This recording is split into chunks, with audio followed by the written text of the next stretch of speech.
tinha lá seus encantos, né? Uma colorida, tinha uma verde, branca, saudável, né? E ela dizia que tinha uma fase da vida dela, eu coloco até no memorial dela, quando fez a faculdade, na época dela não era TCC, mas era muito variante. E aí, falava muito da infância, mas a melhor fase da vida dela. Ela brincou muito, se vestiu, tinha uma amizade muito grande com uma amiga dela chamada Vanessa.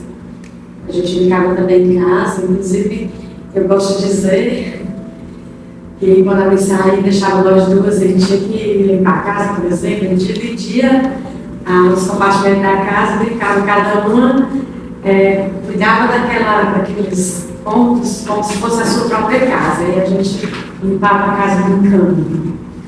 Então, realmente ela tinha razão quando ela dizia isso, né? Então, ela teve uma infância muito boa, muito rica em brincar, em aproveitar. E curiosidade, eles eram curiosos, principalmente ela com essa menina lá, talvez que estava também cita no memorial dela, que acho muito bonito, de tentar descobrir coisas novas. Aí vinha as danaçõezinhas, né? E aí, quando a gente precisava chamar a atenção para a mãe, eu podia defender também, esconder, isso aí era parceria mesmo, e levou até a vida adulta. Eu considerava ela uma personagem forte, persistente. Eu posso dizer que ela fez, assim, muitos cursos, por exemplo. Ao ver isso, ainda tinha alguma dúvida de profissionalismo até então, né? Porque ela fez um curso para a área da saúde, né? Mas daí ela, foi a época que ela teve um relacionamento com o namorado, na época ele engravidou cedo. Quando ela engravidou, 15 anos, ela cortou, quebrou um pouco, né? Essa questão do profissionalismo, mas ela ainda teve duas coisas assim que fez fora, né, que foi esse curso acho que eu não concluí, e antes disso teve uma alfabetização solitária, se não me engano, que chamava, que ela foi a São Paulo, né, fazer um curso lá. Então, para mim, eu achava assim, muito corajosa, porque eu não tinha coragem. Na época eu ganhei até a passagem do Cidão, não vou. E ela foi, né, visitou lá uma tia nossa, um tio, os irmãos tia também já faleceram, então ela muito determinada. Eu sempre achei ela muito determinada, muito forte, equilibrada, assim, principalmente financeiramente, ela tinha assim, controle, né, financeiro e social. A perda dela para nós, principalmente para minha mãe, foi doloroso pelo sentido exatamente de que todo dia no mesmo horário eu estava visitando a minha mãe, né? Diferente de mim, que eu ia todo dia, mas não no mesmo horário. Então, se eu fosse pela manhã, eu já não ia à tarde. E à tarde, toda noite, no mesmo horário. Isso fez com que ficasse na cabeça da mãe, assim, muito marcado, né? E sentiu muita falta, exatamente porque acho que a perda faz com que a pessoa sinta mais ainda o que aconteceu antes, né? O que aconteceu quando existiu. E aí marcou demais. Foi um dos pontos que para mim ficou muito difícil também, porque eu tinha que fazer também do jeito dela para ver se estava com pouca saudade, né? Eu acho que principalmente essa questão dela ser muito, nem organizada a palavra, mas organizada financeiramente, isso era um ponto maior que eu considero. Porque sempre que eu precisava de algum dinheiro, eu corria para ela, dizia que ela era o meu banco. Então, eu sempre estava ali já com, né, eu já sabia que eu podia contar, e aí Isso aí era demais, esse era o ponto principal. E a outra coisa que eu falei já, né, essa determinação que ela tinha de resolver a vida dela. Né? Apesar de tudo que aconteceu na vida dela, mas, por exemplo, ela, né, assumiu o primeiro filho, acho que ela sozinha, acho que ela minha mãe, né? E depois, quando veio outro, ela tentou também. Ela me inspirava, acho que é muita coisa. Primeiro, acho, né? Segundo, o jeito de se vestir, achava muito bonito, sabia se arrumar, eu achava, até hoje eu digo que eu não sei, né? De escolher, né, as coisas que eu achava muito interessante, que eu sabia valorizar, né, as próprias amizades, sabia fazer muita amizade, tinha mais facilidade do que isso inspirava. A letra é muito bonita também. A letra linda. Desafios, eu acho que ela superou vários, né, muitos. Essa questão da gravidez aos 15 anos foi um deles. E bem forte. Depois morar sozinha, eu acho que muito cedo também para ela foi um desafio. A própria faculdade em si foi outro desafio, porque já tinha uma criança pequena, né? E na época também foi muito difícil, porque de certa forma a mãe não aceitou tão fácil assim. Não tinha rejeição pela criança e pela mãe, mas ela dizia, eu não vou ficar para você fazer outra coisa. E aí, com o tempo, a gente foi conversando, e eu não estava em casa, ele passou uma época estudando fora, nessa época. Então, acredito que o desafio foi bem grande nessa etapa da vida dela. Mãezona mesmo. O Lucas, falava muito pro Lucas, né, porque era maior, mas até para ele sair para jogar, tinha uns times de futebol para jogar fora, ela ficava lá no caminhão lá, vai levando água, vai levando não sei o que, acho que agora vai também, vai ir junto, para acompanhar. Então ela, com certeza, foi uma mãezona assim, de ensinar muito bem. E até hoje ele demonstra que ele é um bom filho. Ele assumiu os dois e o Lucas é um menino. A Júlia também, claro, né? Mas a Júlia sempre arrumadinha, bonitinha, toda tarde saía para passear, toda arrumadinha, que ela fazia questão de ir lá para a mãe, com a menina já, mãe do jeito que é, de eu acho que a Marta, ela fez 2 concursos, na verdade. Né? O primeiro ela fez para auxiliar administrativa e depois ela fez para professora.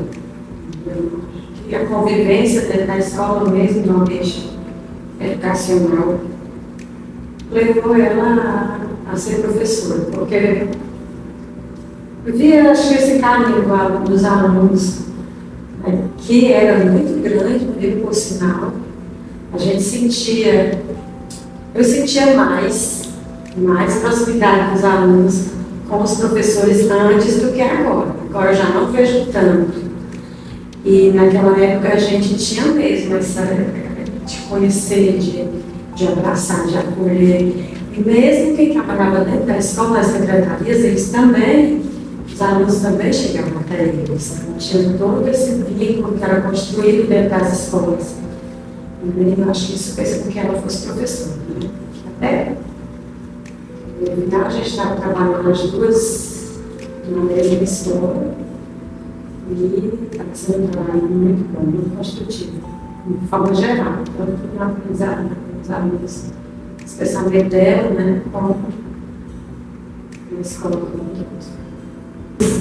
Esse último relacionamento dela, eles, quando saíram assim, numa festa, coisa, geralmente chegavam, quando chegaram, poucas vezes eu acho que eles não brigaram. E aí, Ela, com aquela determinação também, ela era forte, já vacinada forte. Eu acho que ela não aceitava qualquer coisa e quando a vida acabava, assim, esse relacionamento abusivo que você usou, que você fala. Mas tentou separar algumas vezes. Eu não sei que era aquele, mas não sei, obsessão, que acabaram voltando. Até o momento que ela realmente dizer que não queria mais. Ela tinha chegado a sair de casa e ia lá chorar, não sei o quê, até ela voltar. Mas nesse último, ela tinha colocado as coisas dele para fora, ela tinha feito o contrário do anterior. A primeira vez ela saiu de casa. Com, assim, aceitando que a gente assim, sai. Mas nesse último ano, resolveu colocar as coisas para fora. Porque além, exatamente, aquele ciclo vicioso ali de passar, a gente não sei o que vai acontecer, quando chegar a brigar, nesse dia parece que foi um pouquinho diferente, né? Teve o som do estádio lá e saiu novamente. Quando chega pela manhã já à tarde, com o pescoço marcado, e aí ela disse que chega, não dava mais, colocou as coisas dele na calçada. Aí daí ela começou a falar que estava sendo ameaçada, e a gente fica naquela coisa, sem querer. Acho que nem ela acreditava nas ameaças feitas. Mas eu cheguei a dizer, eu lembro que quando ela me falou, eu saí da casa dela até a praça e voltei. E disse, vamos para a minha casa. Vai pelo menos dormir lá em casa. E ela, não tem perigo, eu estou trancando tudo, bem trancado, tá? E infelizmente não foi pela porta. Como foi colocado nos autos do processo que mais me doeu. Mas me doeu foi saber que na época aquele povo mandou o policiamento embora com as fotos do local do crime. E essas fotos não estavam nos autos do processo. Tudo isso para diminuir a pena dele. Eu só vim descobrir isso no dia do julgamento. Isso me doeu muito e me dói até hoje.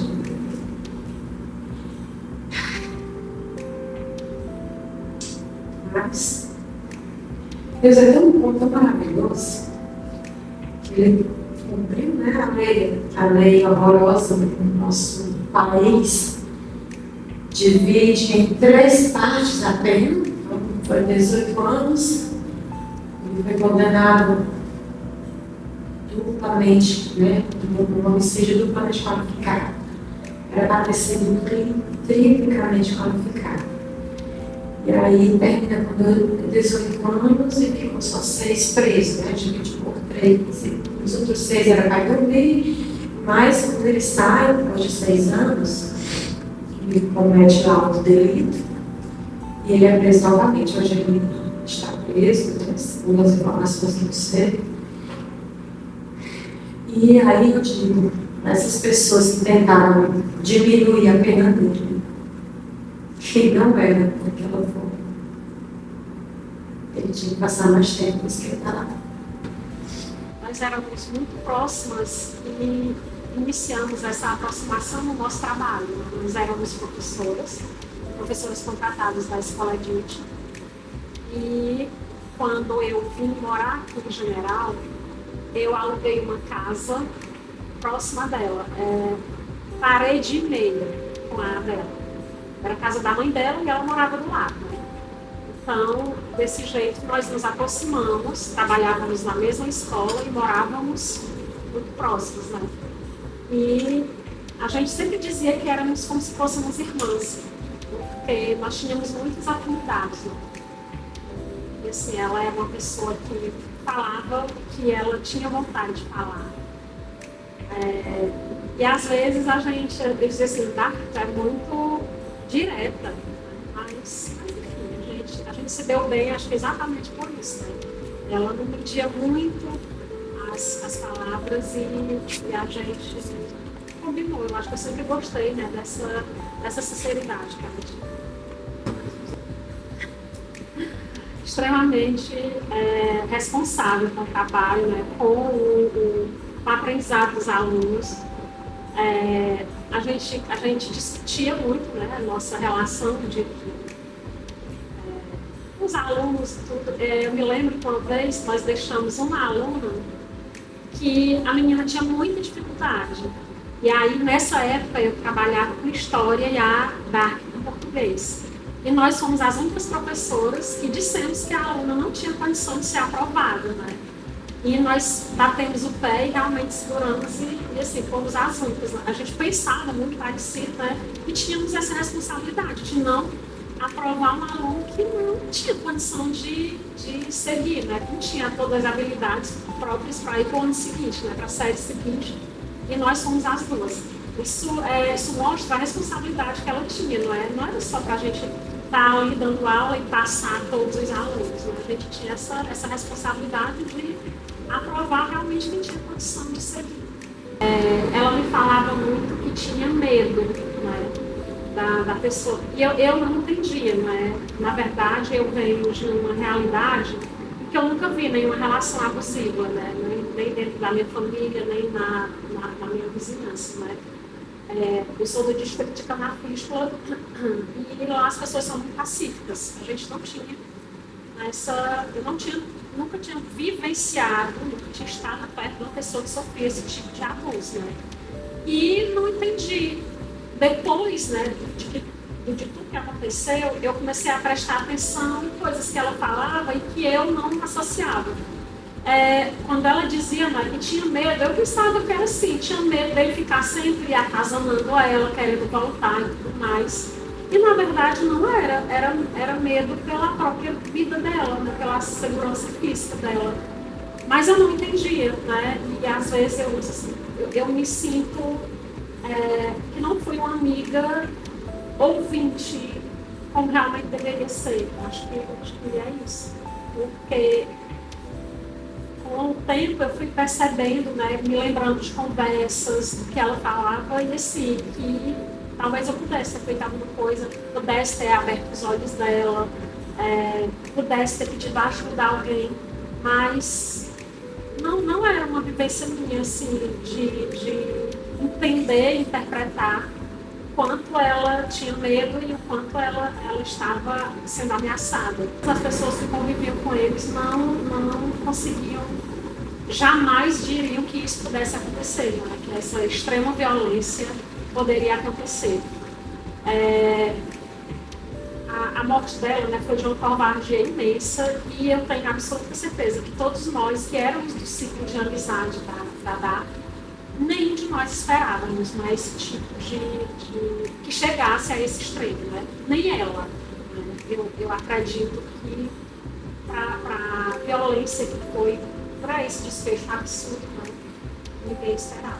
E aí eu não posso imaginar o que a gente poderia ter feito para evitar isso, né? Eu não consigo imaginar. O que a gente sempre conversava, ela falando sobre o fato, né, dele não construir uma família como ela achava que deveria ser, né? Ele não era atencioso com ela, ele era grosseiro às vezes, até com a filha pequena, e ela sentia falta disso, né, de um companheiro mais presente e que a ajudasse nesse sentido. Mas a violência física em si, eu nunca tive notícia e acredito que ela não tinha passado pelo menos no momento, na época que a gente estava assim, mais próximo. Ele já não tinha mais, o pai dele já não tinha mais nenhuma influência política, ele também era uma pessoa sem nenhuma influência e ele era apenas um motorista de fazia lotação, né? Ele trabalhava com isso e era só assim, era um casal que raramente estavam juntos em público, Por exemplo, se fosse para a igreja, não é? No dia antes da morte dela, né, ela foi para a missa sozinha, ela e a filha. Né? Eles nunca foram para a missa juntos. Raramente, mas assim, estavam em alguma festa, ou em algum lugar, assim, algum encontro de amigos. Mas sempre mais, se houvesse um encontro de amigos para uma roda de bebida. Aí, às vezes eles estavam juntos, mas em outros momentos sociais, uma festa da escola, ele nunca foi com ela, numa missa, nunca foi. Ela, não sei se ele queria interferir se ela saía ou não, mas nunca vi ele, nunca soube que ele quisesse interferir. Certa vez ela disse que não, ela falando, né, em separação, e ela falava muito assim,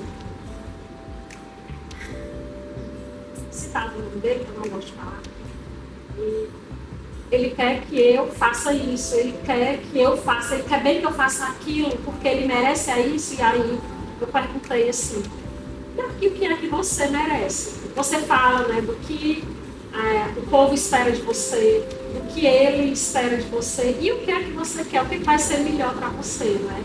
E aí ela disse que não sabia. Não sabia o que era melhor para ela. E, na verdade, acho que as pessoas, na época, né, da morte dela, disseram que eu tive muita influência na separação deles e no fato dela ter batido o pé e não ter voltado mais. Porque eles, desde o início da relação deles, eles terminavam e voltavam, voltavam e terminavam. E dessa vez ela bateu o pé e não voltou, né? E aí algumas pessoas, mas depois eu soube, muitos meses depois, que as pessoas diziam que tinha sido influência minha, né? E eu não fiz isso, porque eu sempre dizia para ela que ela devia fazer o que era melhor para ela, né? E não o que as pessoas queriam, o que as pessoas pensavam, né? Mas sempre falava nesse sentido. E quando ela separou dele tudo, ela sempre com muito cuidado, que a gente dividia a mesma área. E aí tínhamos o portão cadeado e ela dizia, né, que queria sempre aquele portão cadeado para que ele não entrasse. E aí eu disse, por que você não conversa com a família dele, que você não quer mais ele aqui dentro da tua casa? Por que você não fala com a irmã dele, que ela era muito próxima, né, da irmã dele? E diz que não quer mais, que ele está invadindo a tua casa. E aí eu disse, e que se eles não fizerem alguma coisa, tu vai na polícia. Mas eu entendia, olha só, a minha cegueira, eu acho. Eu entendia que ela, quando ela falava isso, que ela queria o portão trancado, porque ele era só querido entrar dentro de casa, ia lá para pegar a menina e se amoletava dentro de casa de novo, né? Mas eu acho que ela previa a violência, né? Eu penso isso, né? Já que ela tinha tanto cuidado de manter o portão fechado. Tanto é que ele entrou pelo telhado, né, da casa. Ele usou o portão como escada e foi para o telhado. Ele entrou pelo telhado. Mas, assim, será que ela já, às vezes eu fico pensando, acredito que ela já sabia da possibilidade, né, de sofrer uma violência, por isso mantinha o portão trancado. E eu creio que era só porque ele queria se enfiar dentro da casa dela e ela não queria mais aquilo. Tinha mais ou menos isso. Também tive contato com elas, né? Tinha muito contato com elas, principalmente com a mãe, por causa da Dark, né? Com a Jane, com a irmã dela, a gente não era tão próximo, mas assim, sempre admirei muito a Jane por causa da Dark. Porque a Dark dizia que a irmã dela era muito forte, era muito decidida. E a Dark, ela só tomava uma atitude, por exemplo, se ela fosse comprar uma moto, lembra? Ela tinha uma moto nova, e assim, ela pensava muito antes de fazer e só queria comprar depois que tivesse quase todo o dinheiro. Ela era tinha muito cuidado, ela não gostava de arriscar, né? Comprar uma coisa em suaves prestações e depois eu vejo como vou pagar, por exemplo. Não. E aí ela dizia que queria muito fazer a reforma da casa, mas tinha que ter programado muito bem para não gostava de fazer empréstimo. E aí a irmã dela era diferente, né? sempre foi muito mais ativa e ela dizia, olha, a Jane, quando quer fazer uma coisa, ela rapidamente faz e resolve, mas também tem o marido dela que está do lado e que ajuda, e eu não tenho. Ela sempre dizia isso, acho que era essa mágoa que ela tinha, né, de não ter um parceiro de verdade perto para ajudar, e tanto é que acabou nessa tragédia. Eu me lembro tanto do dia que antecedeu, né, da última vez que a gente se falou, foi quando a gente chegou da missa. Nesse dia eu estava, era sexta-feira à noite, e eu era a comentarista da missa. E ela chegou, e como ela não comungava, né, ela ficava sempre no final, lá nos últimos bancos, né, perto da porta. E quando eu cheguei em casa, ela já estava, e ela disse, na hora do abraço da paz, eu te chamei tanta atenção, ela disse que dava tchauzinho assim, e eu nem olhei para ela. E assim, me lembro demais, né, dela reclamando isso, né, que eu não falei, não a cumprimentei, porque eu estava lá no altar, né, e ela lá no finalzinho da igreja, na igreja do Sagrado Coração de Jesus. E foi a última vez, assim, que a gente se falou todos. Mas eu me lembro de sentir, de não conseguir chorar, porque eu sentia dor física, assim, respirar. Era isso aqui apertava tanto, eu estava com tanta dificuldade para respirar que eu sentia doer. E aí, assim, foi a primeira vez na minha vida que eu sei que eu senti dor física, né? Assim, do coração doer fisicamente. Isso eu me lembro dessa sensação. Mas é só isso.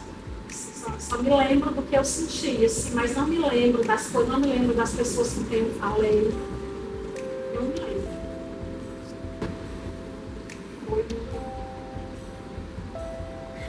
Ninguém entendia, né? Ninguém esperava. Como eu disse, né? Assim, eu não me lembro de muita coisa. Eu não me lembro como eu passei os dias seguintes. Mas eu não me lembro como foi o velório, o enterro. Assim, foi tudo tão, assim, parece um flash, sei lá, assim, é como se tudo tivesse com a névoa, eu não me lembro muito bem. E assim, toda a cidade ficou comovida com o que aconteceu e triste demais, né, pela pessoa. Triste por ela, triste pela filha dela tão pequena, triste por tudo. Eu não fiquei mais lá, eu não consegui morar, não conseguia ir para lá, voltar para casa. Né? Eu fui para a casa da minha mãe, né, no primeiro momento, para a casa da minha mãe. E aí tinha a questão de ter que dar depoimento, né, porque eu tinha presenciado muita coisa, eu e meu marido, a gente tinha que dar depoimento, então a gente só esperou o enterro dela. E aí nós fomos para a casa da minha mãe, acho que eu passei 2 dias lá. E em seguida meu marido alugou uma outra casa, e a gente fez rapidamente, nós nos mudamos. E eu não fiquei mais na casa, eu não conseguia passar lá, eu não conseguia falar com a Ana Júlia, com a filha dela, né? E assim, eu sinto muito, porque eu me afastei dela, da Ana Júlia, do Lucas, mas eu não conseguia, assim, doía tanto olhar para eles que eu não conseguia. E eu me lembro, né, dessa época, eu me lembro uma vez que eu cheguei na igreja e a Ana Júlia veio por trás e abraçou as minhas pernas, né? Ela me chamava, ela não dizia Lu, né? Ela dizia Tia Yu. Tia Yu, e aí abraçou minhas pernas, né? E eu me tremia tanto para abraçar essa menina, porque assim, eu tinha tanta pena dela, tanta pena de tudo que tinha acontecido, eu não sabia como agir, assim. Até hoje eu me sinto, eu falo com a Ana Júlia e tudo, mas a gente não tem mais, né? Assim, ela tinha 3 anos, né? Quando a gente era muito próxima, né? E eu era, talvez, como se fosse a segunda mãe dela. Se não, se a Dark não tivesse ficado com a Ana Júlia, era eu, né? Mas assim, isso causou tanto sofrimento, né? Que assim, nos afastou. Eu não sabia como lidar com aquela criança. Né? E assim, por isso admiro mais ainda a Jane e o Milton, né? Que são os pais da Ana Júlia hoje, que criaram essa menina tão bem, fizeram um excelente trabalho com ela. E é isso. Eu acho que eu até fugi, né, da resposta. Comecei falando de uma coisa e fui lá para outro campo. Mas é isso. E aí também eu quero deixar registrado que eu me lembro da Dark falar sobre isso, né? Do quanto admirava a Jane e a família dela, né? E ela queria isso para ela, esse companheirismo que ela via na irmã dela. E que bom que a Ana Júlia teve esse casal, né? Teve esse acolhimento da Jane, que hoje é mãe dela, e assim, eu acho lindo quando a Jane diz as minhas meninas, ou as minhas moças, acho que hoje ela já fala nas minhas moças. E é lindo, assim, eu sei que onde a Dark estiver, eu sei que ela está muito feliz. E às vezes, quando eu vejo a Ana Júlia na igreja, e assim, um trejeito que me lembra a Dark, assim, chega a me dar um nó na garganta, assim, parece que é incrível como ela ainda tem algo da mãe dela. Eu acho. E assim, isso me emociona, mas de uma forma boa, sabe? Hoje eu não sinto mais o que eu sentia antes, quando eu olhava para a Ana Júlia pequena, e eu não conseguia falar com ela direito. A gente se afastou, eu acho que foi uma época muito dolorida para todo mundo. Eu acho não. Olhar para Fatinha, para a mãe dela, né? Me lembrava demais, porque eu andava muito na casa da Fatinha com a Dark. E da mesma forma, elas olhavam para mim e sabiam, nós éramos muito próximos, né? E por muito tempo me machucava demais quando as pessoas diziam que eu era a cara da Dark, né? Que olhavam para mim e que viam a Dark, né? E isso me deixava triste, porque era muito injusto, né? A pessoa perder a vida tão cedo, né? Do jeito que foi, enfim. A gente sempre teve a oportunidade de falar. Lá no Edit, a gente teve alguns encontros, alguns eventos da escola, e tinha uma aluna nossa, a Daiane, que era evangélica e cantava na igreja, sabe? E aí, às vezes, faziam eventos lá na escola Edit, e eu me lembro de uma música que a gente tinha que declarar o nosso amor para um colega. E eu e a Dark, a gente sempre segurava a mão uma da outra. Eu não me lembro da música, mas me lembro demais quando a Daiane cantava. Era nossa aluna, né? E falava sobre isso, né? De amizade, de amor fraterno. E a gente dizia que nós éramos irmãs de alma, né? Assim, a gente dizia. Nós tivemos muita oportunidade de dizer que quanto a gente se gostava, o quanto a gente era grata por ter conhecido uma outra. Isso, eu não me arrependo, e se não digo, olha, a Dark sabia que eu gostava dela, como se ela fosse minha irmã, e eu sei que ela gostava de mim como se nós fôssemos irmãs. E assim, quando ela estava, né, sendo perseguida e atacada, ela gritou por mim. Então, ela sabia que se eu pudesse socorrê-la, eu teria socorrido. Então, o que eu diria para ela é que foi muito injusto o que aconteceu com ela, foi um absurdo, e ela faz muita falta. Assim, eu tenho certeza que hoje nós continuaríamos muito próximas. Tenho certeza que ela estaria muito orgulhosa da Ana Júlia, do Lucas, e, enfim, ela deveria estar aqui.